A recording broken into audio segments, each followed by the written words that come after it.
Bonjour, je vous présente ici le moteur de formulaire développé par Rayonnance. Comme vous remarquez sur l'écran, la description d'un formulaire se fait en XML. C'est un XML sémantique.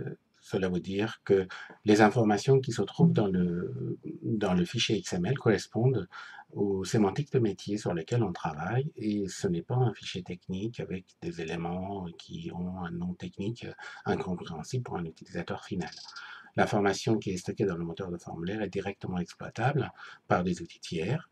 Vous allez remarquer bientôt, quand la démo sera terminée, que le même fichier intègre les valeurs saisies dans le formulaire en même temps que les valeurs qu'on a poussées au départ. Donc, c'est un format qui permet de véhiculer au fur et à mesure, le compléter au fur et à mesure dans une chaîne, dans une chaîne de traitement. Ici, je vais reprendre un exemple simple. Imaginez un technicien de maintenance qui doit se déplacer à un endroit et réparer un robinet. L'information est composée par le lieu où il doit se rendre, l'équipement sur lequel il doit travailler, les différentes étapes de son opération et éventuellement un petit rapport avec la signature qui est faite. Quand je lance le moteur de formulaire, je vais avoir accès à plusieurs formes disponibles. Dans notre exemple, c'est le robinet effet d'eau que je vais télécharger.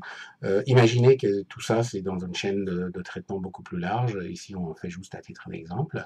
Vous remarquez que notre moteur de formulaire présente d'abord les éléments initiaux comme le sommaire de formulaire. Ce sommaire de formulaire permet à l'utilisateur directement passer à une étape intermédiaire s'il le souhaite, sinon via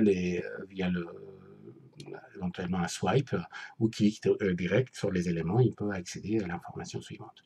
La première étape est de reprendre par exemple l'onglet information. Dans cet onglet, il a la possibilité de choisir entre les différents éléments ou fixer les différents éléments. Ici, il va indiquer que par exemple c'est une intervention préventive qu'il est en train de réaliser au lieu d'information intervention curative. Vous voyez que c'est possible de le modifier.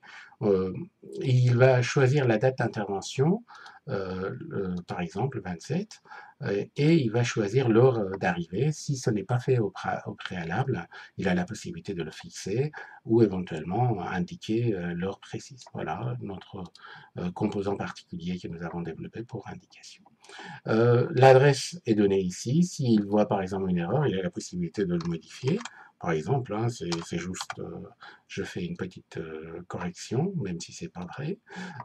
Et ensuite, il a la possibilité de choisir le type d'équipement sur lequel il va travailler, même si au départ ça a été donné.